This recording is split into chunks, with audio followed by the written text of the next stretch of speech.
Western union crypto card launch பண்ண போகிறாங்க. இதன் மூலமாக நிறைய கிரிப்டோ யூசர்ஸ் பயனடைய போகிறாங்க. அது மட்டும் இல்லாமல் பொதுமக்கள் பலரும் தங்களுடைய முதலீட்டை இந்த மாதிரியான கிரிப்டோ கார்டு மூலிமா சேவிங்ஸ் பண்ணுறதுனால பணவீக்கம் சம்பந்தப்பட்ட பிரச்சனைகள்ல இருந்து அவங்கள தற்காத்துக்க போகிறாங்க.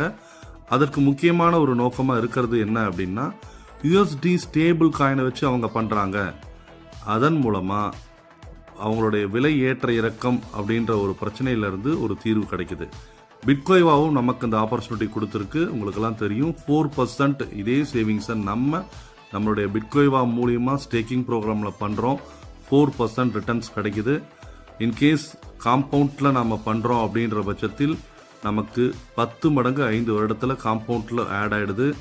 இதுவே 10 வருடம் அப்படின்னா 100 மடங்கு ஆட் ஆகிடுது. நம்மளுடைய முதலீடும் ரொம்ப சேஃபாக இருக்கும்.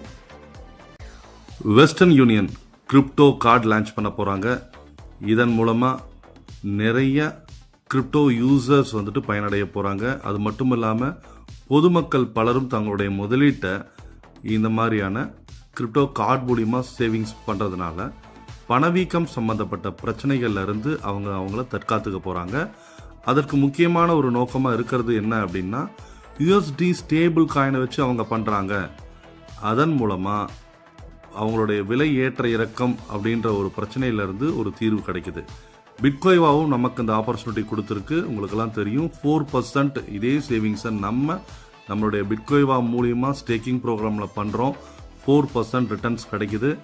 இன்கேஸ் காம்பவுண்டில் நம்ம பண்ணுறோம் அப்படின்ற பட்சத்தில் நமக்கு 10 மடங்கு 5 வருடத்தில் காம்பவுண்டில் ஆட் ஆகிடுது.